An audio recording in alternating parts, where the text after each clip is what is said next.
എല്ലാ വർഷവും ഗുരുപൂജ നടക്കാറുണ്ട്. നമ്മൾ ഗുരുവിനെ പൂജിക്കും, ഗുരുവിനെ എല്ലാവരും സ്മരിക്കും. ചെറുപ്പത്തിൽ തന്നെ ആദ്യം പഠിപ്പിച്ച വർഗീസ് സാറ് എന്നൊക്കെ പറയും. ഒരുപാട് നൊസ്റ്റാൾജിക് ഓർമ്മകളൊക്കെ ഫേസ്ബുക്കിൽ അവിടെ ഇവിടെയൊക്കെ എഴുതും. ഇത്തവണ ഗുരുപൂജ, ഗുരുപൂർണിമ എന്നൊക്കെ വിളിക്കപ്പെടുന്ന ആ ദിവസം ഞാൻ കണ്ട ഏറ്റവും വലിയ രസകരമായ ഒരു കാഴ്ച, ഒരാൾ ഗൂഗിൾ കമ്പനിയുടെ ഗൂഗിൾ എന്നെഴുതിയ ബോർഡൊക്കെ ഉണ്ട്, അതിൻ്റെ മുമ്പിൽ തൊഴുതു നിൽക്കുന്നു, ഗുരുവേ നമ എന്ന് പറഞ്ഞുകൊണ്ട്. സംഭവം സത്യമാണ്. ഇപ്പോൾ എല്ലാവരുടെയും ഗുരു ഗൂഗിളാണ്. എന്ത് കാര്യത്തിനും ആശ്രയിക്കുന്നത് ഗൂഗിളാണ്. അത് വന്ന് നമ്മുടെ ആരോഗ്യത്തെ ബാധിക്കുന്ന സ്ഥിതിയായി. അതായത് ഡോക്ടർ ഒരു മരുന്ന് കുറിച്ച് കഴിഞ്ഞാൽ രോഗി ഈ മരുന്ന് ആദ്യം ഗൂഗിൾ ചെയ്ത് നോക്കും.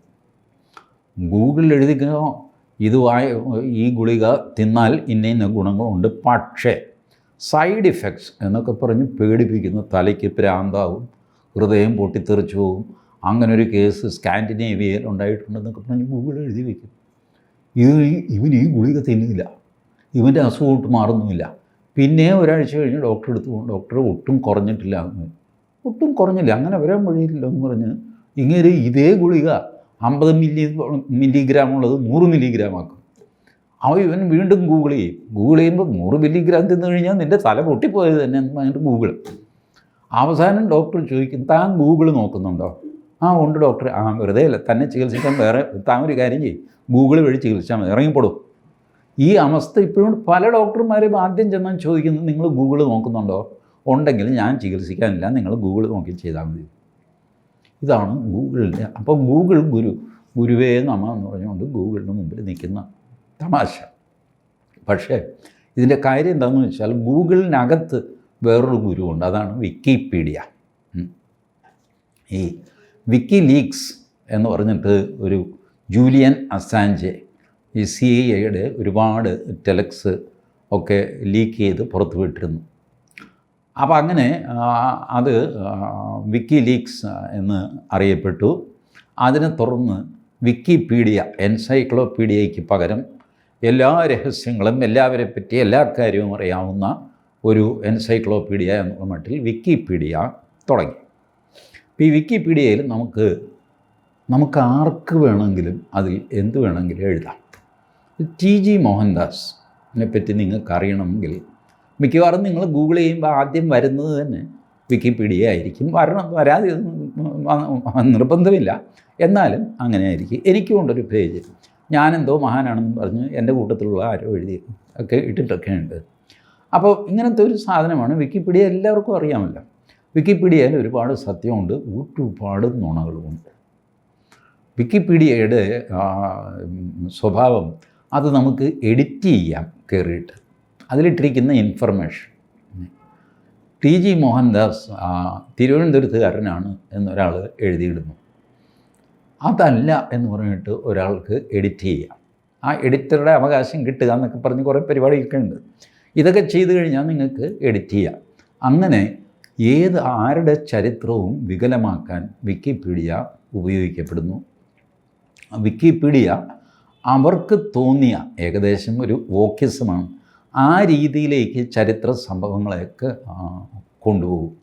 നിങ്ങൾ ഇപ്പോൾ അയോധ്യ സംഭവം, ബാബറി മസ്ജിദ് തകർത്തു എന്നൊക്കെ പറഞ്ഞു, നിങ്ങളത് നോക്കിയോ, അതിൽ 10,000 തവണ എഡിറ്റ് ചെയ്തിട്ടുണ്ടാവും.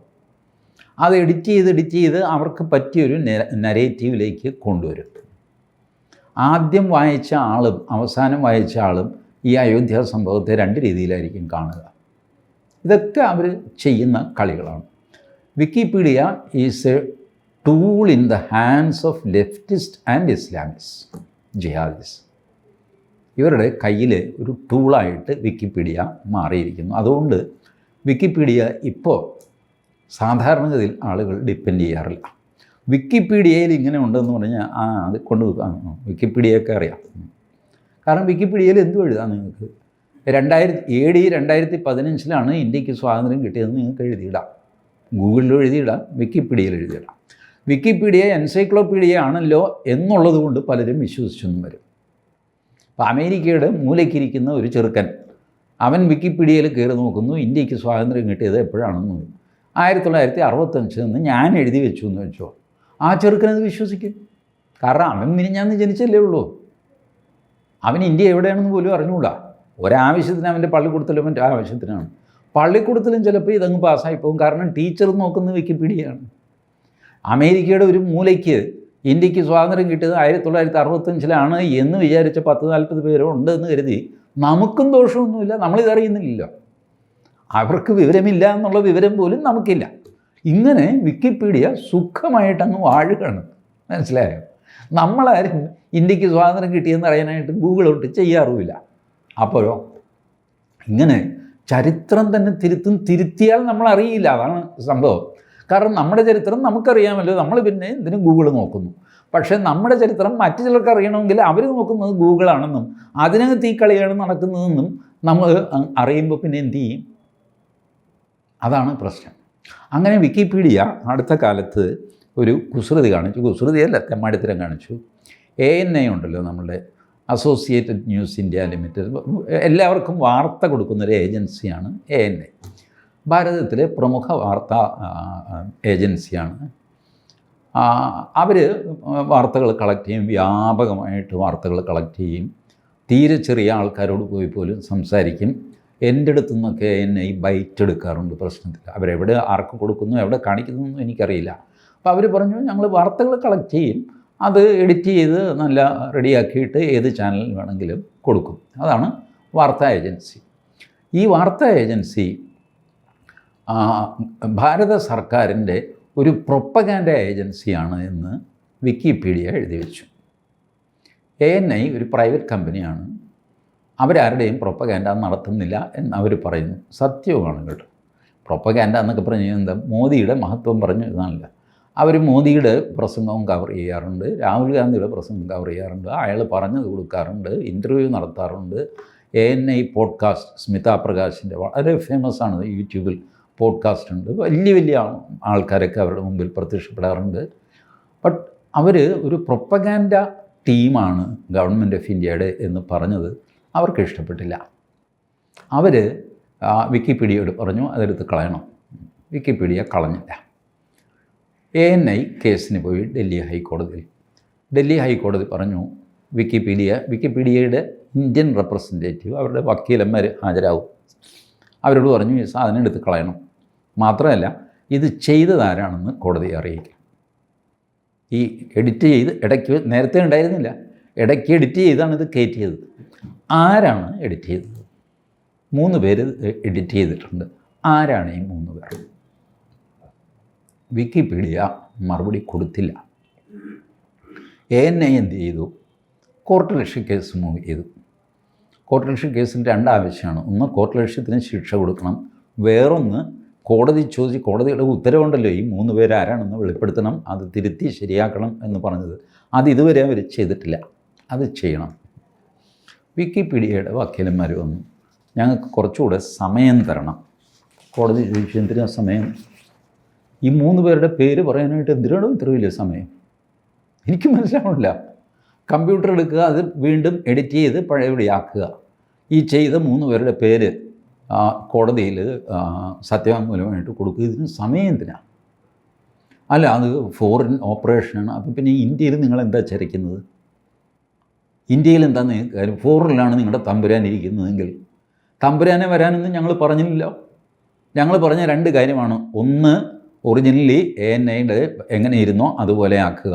നമ്പർ 2, ഇത് തിരുത്തിയ 3 പേരുടെ പേര് കോടതിയിൽ ഹാജരാക്കുക. അത് ചെയ്യുന്നോ ഇല്ലയോ? അപ്പോൾ അത് നോക്കട്ടെ എന്നൊക്കെ പറഞ്ഞു. കോടതി പറഞ്ഞു അടുത്ത അവധിക്ക് ഈ വിക്കിപീഡിയയുടെ ഒടയതമ്പുരാനുണ്ടല്ലോ, ഇന്ത്യയിലുള്ള ഒടയതമ്പുരാൻ, ആ ഒടയതമ്പുരാനോട് നേരിട്ട് ഹാജരാകാൻ പറയണം. വേറെ ഒന്നുമല്ല, ഒന്ന് കാണാനാണ്. അങ്ങനെ ഒരാളുണ്ടോ എന്ന് അറിയണമല്ലോ. ഇതെല്ലാം കൂടെ ഞങ്ങൾ ഇന്ത്യയിൽ നിരോധിച്ച് കളയും കേട്ടോ. നിങ്ങളെന്താ വിചാരിച്ചത് ഇന്ത്യൻ ഹൈക്കോടതിയെ പറ്റി? ഇന്ത്യൻ ഹൈക്കോടതിക്ക് വിലയില്ലെന്ന വിക്കിപീഡിയയുടെ വിചാരം? നിങ്ങൾ കുറേ സർവർ എവിടെയെങ്കിലും പുറത്തിരിപ്പുണ്ടാവും. അതൊന്നും ഇവിടെ ബാധകമല്ല. കടുപ്പപ്പെട്ട ഉത്തരവൊന്നും ഞങ്ങളെ കൊണ്ട് ചെയ്യിക്കരുത്. മര്യാദയ്ക്ക് ഈ കാര്യങ്ങൾ ശരിയാക്കുക. വിക്കിപീഡിയ കണ്ടിട്ടൊന്നുമല്ല ഇന്ത്യൻ കോടതികൾ പ്രവർത്തിക്കുന്നത് എന്ന് പറഞ്ഞ് ഒരു വിരട്ടി. അപ്പോൾ ഇവർ പറഞ്ഞു അല്ല, അങ്ങനെയല്ല, അത് ആ കമ്മ്യൂണിക്കേഷൻ ശരിയായില്ല. കോടതി പറഞ്ഞു ഞങ്ങളിത് ബ്ലോക്ക് ചെയ്യും. വിക്കിപീഡിയ ഇല്ലാതെ ഇന്ത്യക്ക് ജീവിക്കാൻ പറ്റും. നിങ്ങൾ കൊമ്പന്മാരൊന്നുമാണെന്ന് വിചാരിക്കേണ്ട. ഞങ്ങളിത് ബ്ലോക്ക് ചെയ്യും. ഞങ്ങൾ ഗവൺമെൻറ് ഓഫ് ഇന്ത്യക്ക് ഉത്തരവ് കൊടുക്കും. Please block Wikipedia from Google. That's all.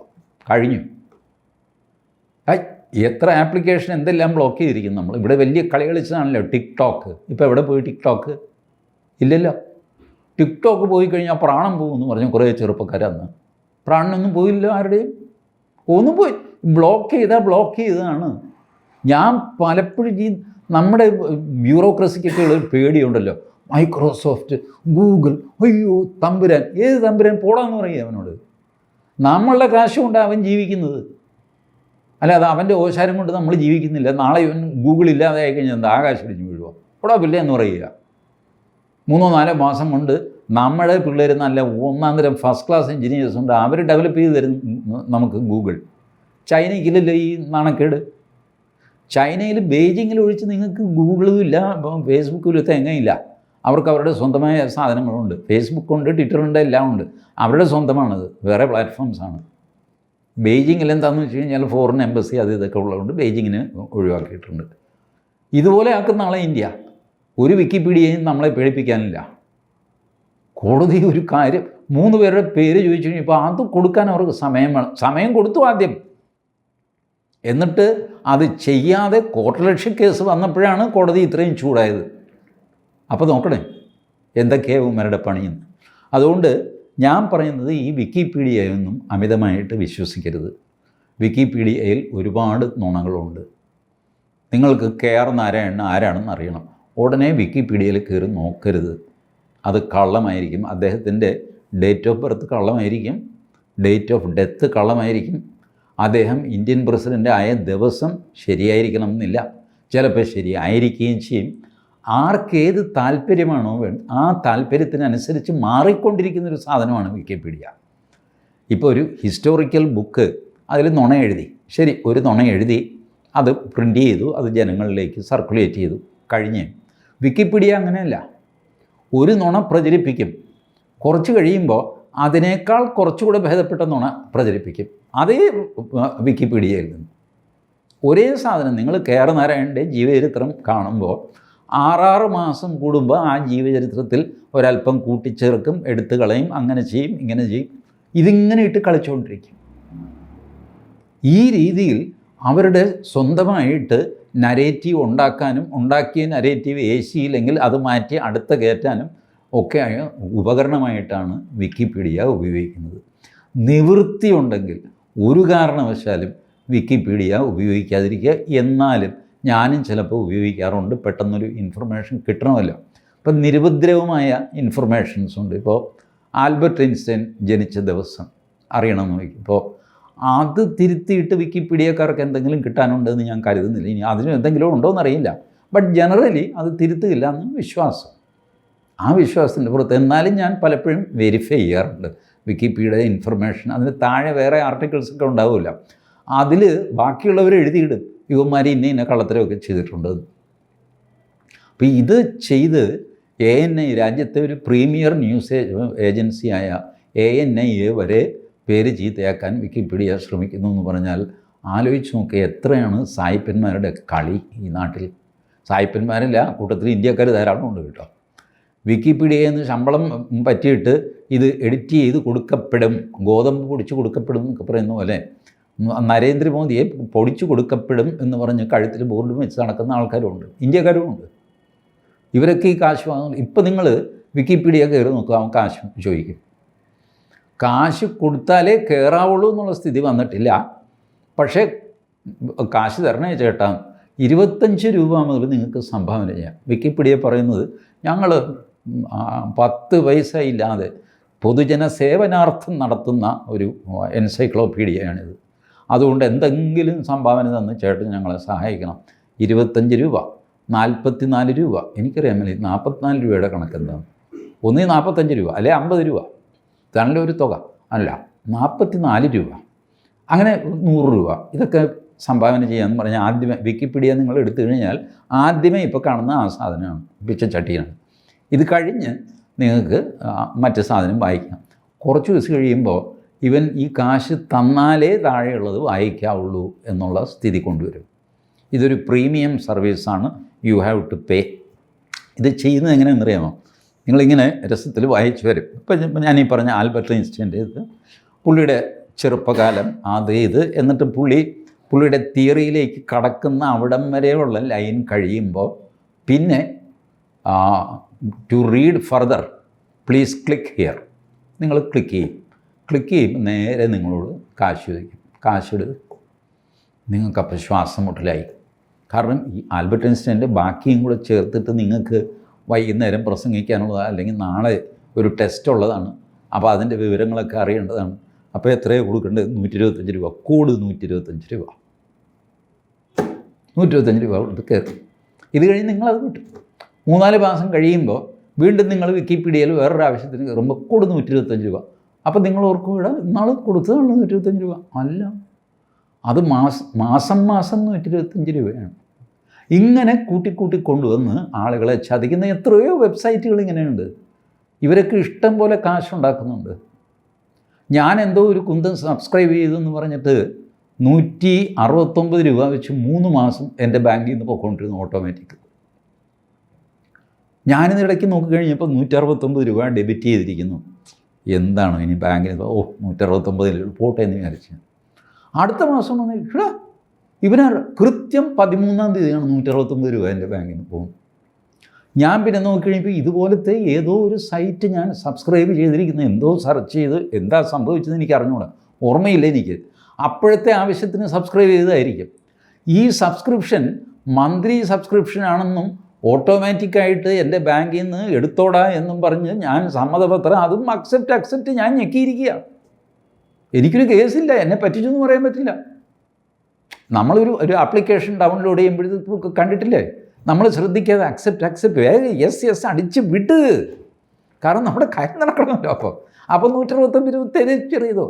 ഇത് ഇവൻ മാസം തോറും നമ്മുടെ ബാങ്കിൽ നിന്ന് ഇസ്കുന്നാണ് പറഞ്ഞ് അതാണ് നമ്മൾ അക്സെപ്റ്റ് ചെയ്തിരിക്കും. പിന്നെ എന്ത് ചെയ്യും? അവസാനം ഞാനത് അൺസബ്സ്ക്രൈബ് ചെയ്ത് ഒരു കണക്കിന് ഊരിയപ്പാക്കണം. വലിയ അപകടമാണ് ഇതൊക്കെ. ഇൻഫർമേഷൻ വെച്ചുള്ള കളി, ഇൻഫർമേഷൻ വെച്ച് നരേറ്റീവ് സൃഷ്ടിക്കുക, ഇൻഫർമേഷൻ വെച്ച് രാജ്യത്ത് കലാപമുണ്ടാക്കുക. ഇൻഫർമേഷൻ ഈസ് എവറിത്തിങ് എന്നുള്ള കാര്യം മനസ്സിലാക്കുക നമ്മൾ. അതല്ലാതെ നമ്മൾ വിചാരിക്കുന്ന പോലെ അത്ര സിമ്പിളല്ല ഇപ്പോഴത്തെ ലോകം. വെള്ളയല്ല, കറുപ്പുമല്ല. വല്ലാത്ത ഒരു ഗ്രേയിലാണ് ലോകം ഇപ്പോൾ നിൽക്കുന്നത്. അത് പ്രത്യേകം ശ്രദ്ധിക്കുക. Thank you.